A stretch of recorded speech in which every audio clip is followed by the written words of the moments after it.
Live video game. Let's go.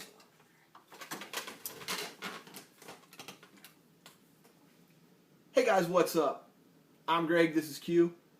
Welcome to the review and react for episode 9 of Better Call Saul, Pimento. Why is it called Pimento, you ask? Yes. We'll Why? get to that in a minute. Before we do, I don't know if I covered this before, but every episode this season ends with an O except Alpine Shepherd Boy. I believe I did cover this. It was supposed to be Jell-O, but the folks at Jell-O brand did not appreciate that. So thanks to them, we got Alpine Shepherd Boy. What were they afraid of? I don't know. Maybe, I would say they were afraid of bad publicity, but geez, Bill Cosby's your pitch man. How much worse could it get? Anyway, on to the show. We pick up pretty close to where we left off last week. We've got Chuck and Jimmy sitting on a park bench right next to a power line, which kind of shows, again, that Chuck's mind is getting better, a little bit at a time. Really not much there. We went right into a commercial at like the 4-minute mark. Yeah. That was kind of weird. No flashback, nothing. Not Chuck, Mike. I'll edit this. We then flip over to Mike and his granddaughter. He's giving her a dog. Aww. Really not much advancement of anything in this. I think it was just an excuse to show the daughter-in-law and Mike are getting along and to show the granddaughter again. That was also, didn't he get that dog to take to the vet to talk to the vet guy? So it kind of worked for him in two ways. Yeah, it was just kind of like a reason to advance plot.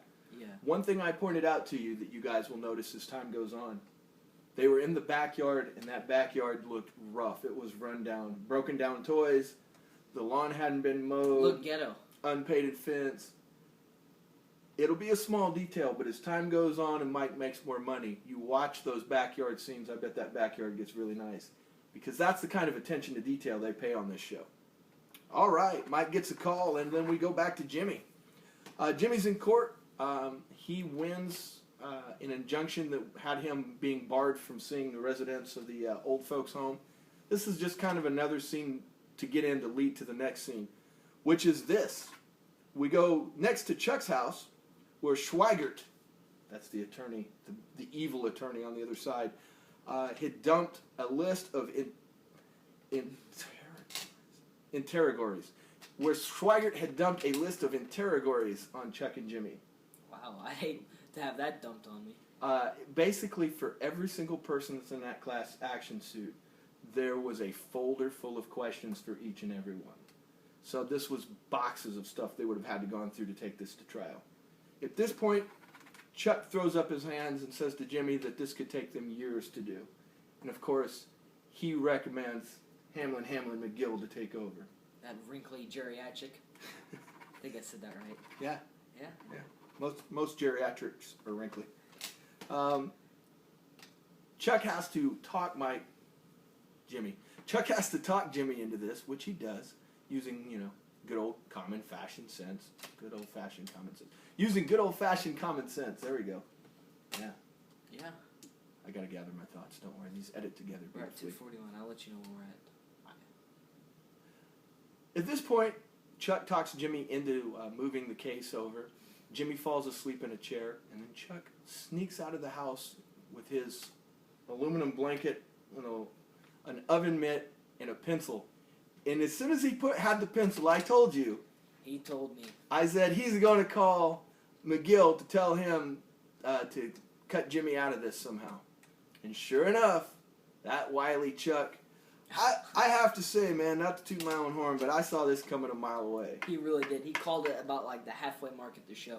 Last week, when Chuck did not return Jimmy's hug on him becoming a lawyer and that look over his shoulder like someone just farted in his face, that made me think that maybe McGill wasn't the bad guy here, because the next thing you see, or what happens, is he sends McGill down to the copy room to tell Jimmy no.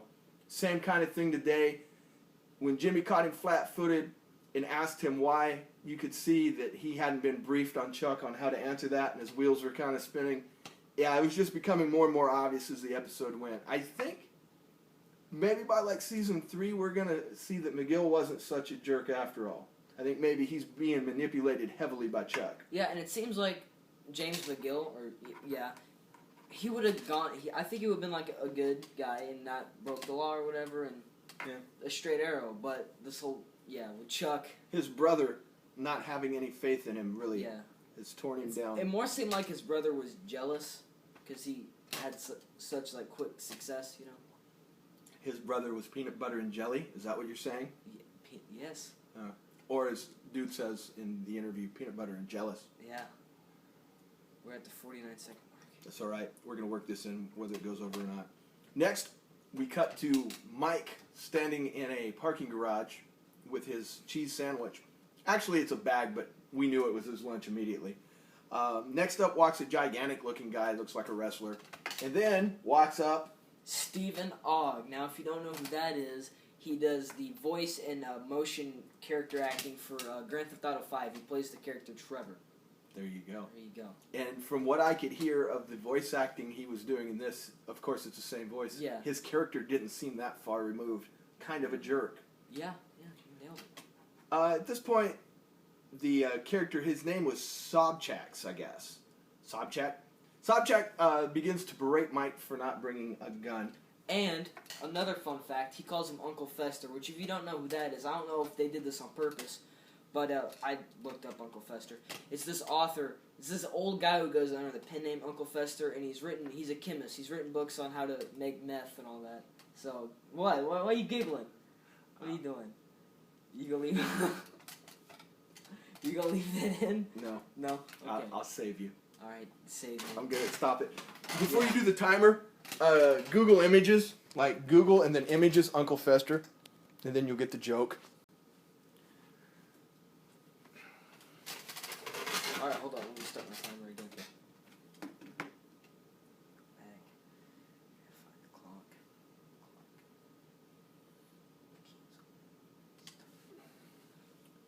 You may notice we just took a break. I had an eyelash. That's why my eye is suddenly red within. That's right. Anyway, Sobchak. Sobchak starts making fun of Uncle Fester for not, that's what he called Mike, for not having any guns. At this point, once again, I looked at you and I said, he's going to punch him in the throat. I missed it by one move. First he disarmed him, then he punched him in the throat.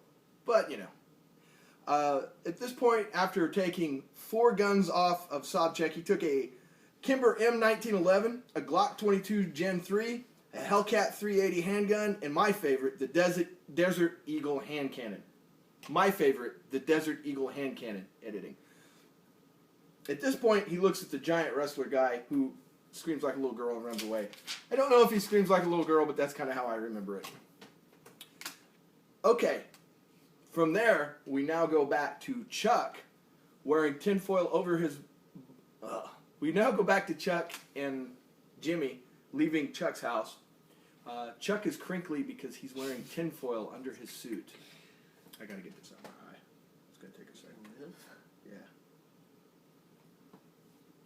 He's crinkly. I'm gonna still it and I'm gonna go wash out my eye. It'll take about 10 seconds. You got it? Yeah. You sure the show just doesn't have you tearing up? Yeah, this is the show. So anyway, crinkly Chuck and Jimmy are headed to McGill and Hamlin. Wow, Hamlin McGill. There we go. Crinkly Chuck and Jimmy are headed to Hamlin McGill to talk about the class action lawsuit. They have a big thing where everybody's putting their phones in a bucket and they're turning out all the lights. And so we finally get to the big meeting. We're upstairs in the boardroom, and this is where it really clicked in that it was all Chuck's doing. It was Chuck that never wanted Jimmy there. Chuck's the Darth Vader in this thing. Which, you know, it kind of explains why in later seasons or in Breaking Bad, why there is no Chuck reference.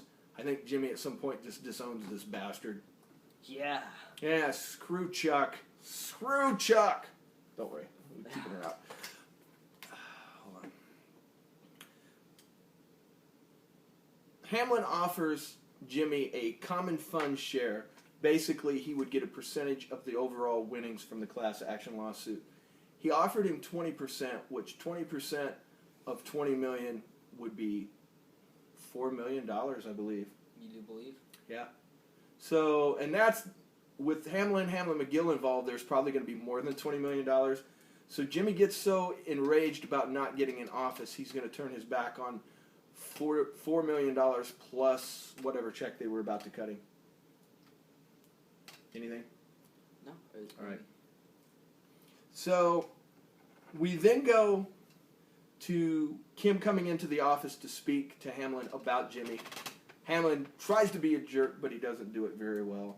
He does it very well for a moment, but then he caves in and tells Kim what's up. Sissy. Off camera. They still haven't tipped their hand that it's Chuck, but at this point they're kind of making it obvious, because why else wouldn't they show you on camera what was going on? We then go to the desert with Mike and his mystery employer, Price. Price is his fake name. And we get our second video game reference of the movie or the show. We get Nacho, who is world famous for his work in Far Cry 3. Oh. Yeah. I didn't know that. It's true. Yeah. Pull it, check it out sometime. I mean, in that game, they basically use him. Like, they scan him, and it looks like Nacho's in that game. Oh, yeah. They do that with the Stephen Ogg, too. I mean, it's perfect. So, yeah, our second video game actor in one show. Good work, guys. Way to go. Price is selling pharmaceuticals. Do they ever reveal what he's selling? No. Well, I guess you could look at the pill bottle if you knew. I looked really hard. It didn't come up on Story Sync. It looked like it was a D. But, yeah, I told you I thought it was going to be like Oxycontin or something, but I couldn't figure it out. I don't know. There's some cancer medications for pain that start with D. I'm sure somebody out there probably knew what it was. Tylenol. Tylenol. Yeah. That must be it. Flintstone vitamins. Yeah. He needs them. So, yeah, they do the deal. We get another Nacho appearance. Mike is as good as gold. Him and Nacho have a stare down, at which point it looks like Nacho's kind of measuring up Mike, see what kind of guy he is. Deal goes smoothly. Mike enjoys his pimento sandwich at some point in there. It was very funny. The name of the show is Pimento. They made fun of Mike early on before he throat punched that guy about his pimento sandwich. That was actually established way back in Season 4, Episode 6 of Breaking Bad, that he enjoys pimento sandwiches when him and Jesse were on a stakeout. And he offered Jesse one. Jesse was not enthused, and I'm not either. Pimento is a nasty cheese. Never had it. It's like that spreadable crap with red stuff in it, or you can get it up by the slice, but either way, it's pimento cheese is nasty. I think I know what you're talking about. Nasty stuff. Do you think he just puts it on some bread and eats it, or do you think he puts like salami in there? The spreadable, yeah, that's how you do it. It's rough. The phone's dead. That's all right. Tuesday's gone. Somewhere in amongst this train wreck, Jimmy gets a visit from Kim, who tries to get him to take the deal, during which he verbally abuses her, and she refuses still to tell Jimmy what's really going on, that it's Chuck. But the whole time, you and I are just like, come on, dude, get a clue. You're waiting on him to turn the phone on, because I thought what would happen is when he turned the phone on, he would just see the last number called, but apparently that wasn't all there was to it. He obviously probably had suspicions, so he called the phone company in. He called the phone company, which he revealed after putting Chuck on the spot by telling Chuck that he could get Jimmy on the Hamlin McGill payroll if he just said he was going to leave. He pinned pinned Chuck down really well, basically trapped him and made Chuck admit that he didn't like Jimmy. He thought he was a scumbag, and that he wasn't a real lawyer. Which, it's silly, because I think he could have been like a good lawyer. I think he was giving up his old ways and going straight to, I think it's more of an indictment of Chuck than it is of Jimmy. Chuck doesn't want Jimmy to do well. It makes Chuck feel better to know that his brother is a failure. There are, sadly, people in this world who are like that. And I think at his core, Chuck is not a very good person. He prefers Jimmy to be a failure. It makes him feel better about himself. So, yeah. One more step towards Saul Goodman. Jimmy got really crushed at the end of this episode. And going to next week's episode, we see that he ends up going back to scamming. It looks like he leaves Albuquerque and goes back home. He's going back to doing the scam where the guy's laying down outside the bar. I never fit this in on the episode where They come out of the bar, he comes out with a guy, and they do a man howl. The man howl, for a heads up for next week, is a code to the guy out there laying in the alleyway that they're coming. It's a tip-off. I didn't pick that up the first time. I actually caught that from the Better Call Saul podcast. They tipped me off. They did. Overall grade, what do you give this episode? Give it an A. I didn't like it as much as last week, but it was still great. I'd give it an A-. No Gus this week. Only a Nacho. I don't think we're going to get one. Sticking to my guns, man. I think there's going to be a Gus sighting this year. I could be wrong. One other thing. There's something you and I haven't even discussed. Robert Sanchez. You remember him? The wanted guy? Oh, yeah. Robert Sanchez does not get arrested. I know this, or he never gets captured and stays in jail. Because if you go back to the episode of Breaking Bad, and my mind escapes me, I can't give you season and episode, but it's easy enough to find the infamous Magnets Bitch episode. Yeah. At the tow truck yard or the car yard, wherever, the old guy there, the wannabe lawyer dude that helped him out before, had two assistants helping Walt with the magnets. And one of those two assistants, if you look, was Robert Sanchez. Really? Where'd you learn this? I've got my sources. That's awesome. So yeah, Robert Sanchez, if he never turns up again on this show, does turn up in Breaking Bad lore, other than his one appearance in a bathroom and a wanted poster. That's right. So all that time we spent on him was not wasted. Next week, season finale. I think you forgot something. What'd I forget? The mic. Oh yeah. Okay. I didn't know if I was going to use it or not, but you kind of like it. I think it's a pretty cool little... When Mike is in the truck explaining things to Price about how to be a criminal, it occurred to me that basically Mike has a moral code, and he used to be a cop, so kind of being like a cop was, in a way, what he was beholden to. He upheld the law, and the greater good was what he served. But he's no longer a cop, so his master, or he's left his master. He is now a Ronin, which is basically a masterless samurai. He has a code of ethics, but he applies it to whatever case he's on or whoever he works for. So there you go. One to go out on. Mike is a modern-day Ronin. That's right. Right up until, spoilers, he gets shot in the gut and left for dead by Walter White.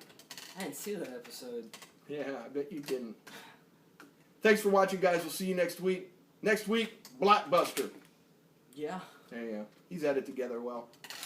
I wonder if it recorded all of it. We'll find out. Yeah, it did. Awesome.